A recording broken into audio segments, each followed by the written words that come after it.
Hi friends, welcome to Gunapati Kalyani's kitchen.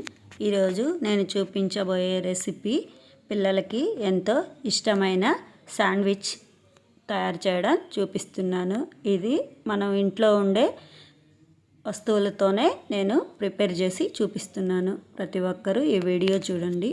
వీడియోలో చూపిస్తున్నట్టు sandwich చాలా బాగుంటుంది, టేస్ట్ కూడా అదిరిపోతుంది.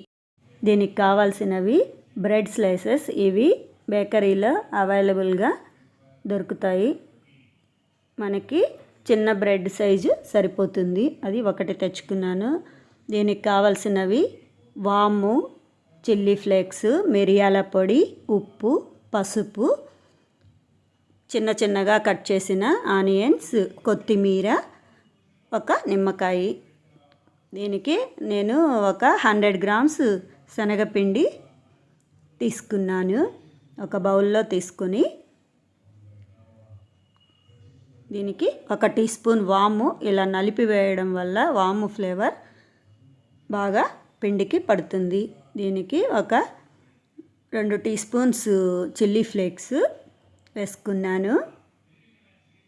తర్వాత పిండికి తగ్గట్టు సాల్ట్ వేసుకోవాలి. మిరియాల పొడి కొంచెం, పసుపు, చిటికెడు పసుపు, మనము చిన్నగా కట్ చేసుకున్న వెల్లుల్లి ముక్కలు, మిర్చి కూడా చాలా సన్నగా కట్ చేసుకొని వేసుకోవాలి. తర్వాత కొత్తిమీర ఆకు, ఒక నిమ్మకాయని నేను రసం వేసుకుంటున్నాను.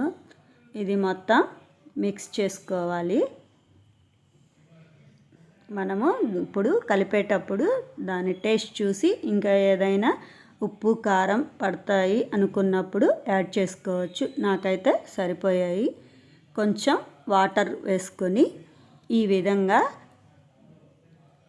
కన్సిస్టెన్సీ ఇలా వచ్చేలా కలిపి స్టఫ్డ్ రెడీ చేసి పెట్టుకోవాలి. తర్వాత ఒక బ్రెడ్ స్లైసెస్ని తీసుకొని దానికి వెన్నను వీడియోలో చూపిస్తున్నట్టు మొత్తం ఈవెన్గా అప్లై చేయాలి. తర్వాత వేరే బ్రెడ్ స్లైసెస్ని కూడా తీసుకొని బటర్ అప్లై చేశాను. ఇది నేను ఇంట్లోనే ప్రిపేర్ చేశాను.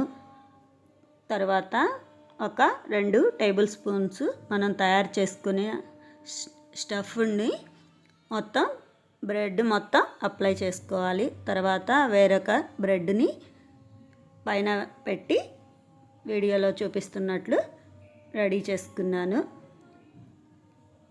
దీన్ని మళ్ళీ వేరొకటి శాండ్విచ్ మీకు తయారు చేయడం నేను చూపిస్తున్నాను. ఈ విధంగా బటర్ని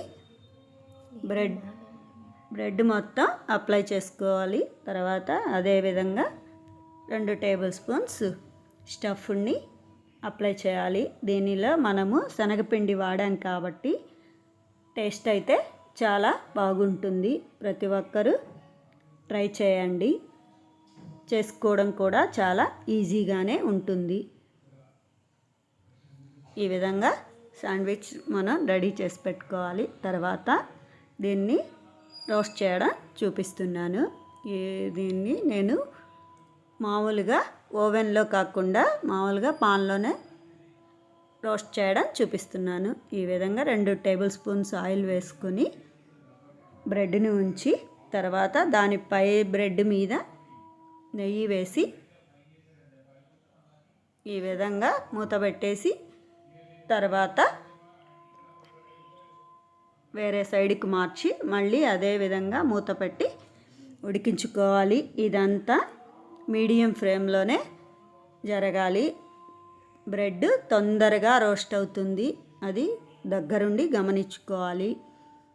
10 సెకండ్స్లోనే బ్రెడ్ రోస్ట్ అయిపోతుంది. అది మాత్రం జాగ్రత్తగా గమనించుకోవాలి, లేకపోతే మాడిపోతాయి. తర్వాత వేరొక బ్రెడ్ని కూడా రోస్ట్ చేయడం చూపిస్తున్నాను. ఈ విధంగా ఆయిల్ అప్లై చేసుకొని మూత పెట్టేసి ఫ్లేమ్ని మీడియంలో పెట్టుకొని మళ్ళీ బ్రెడ్ వేరే సైడ్కి టర్న్ చేసుకొని తర్వాత మళ్ళీ మూత పెట్టేసి వేరే సైడ్ కూడా రోస్ట్ అయ్యేలా రోస్ట్ చేసుకోవాలి. ఈ విధంగానే మనము ఓవెన్ లేకపోయినా ఇంట్లో పాన్లోనే రెడీ చేసుకోవచ్చు. ఇవన్నీ ఈవినింగ్ స్నాక్గా తీసుకోవచ్చు. వీడియోలో చూపిస్తున్నట్టు ఈ శాండ్విచ్ చాలా బాగుంటుంది. శాండ్విచ్ రెడీ అయిపోయినట్లే. ఈ వీడియో మీకు నచ్చినట్లయితే లైక్ చేయండి, షేర్ చేయండి, సబ్స్క్రైబ్ చేయండి. పక్కనే ఉన్న బెల్ ఐకాన్ క్లిక్ చేయండి. Thanks for watching.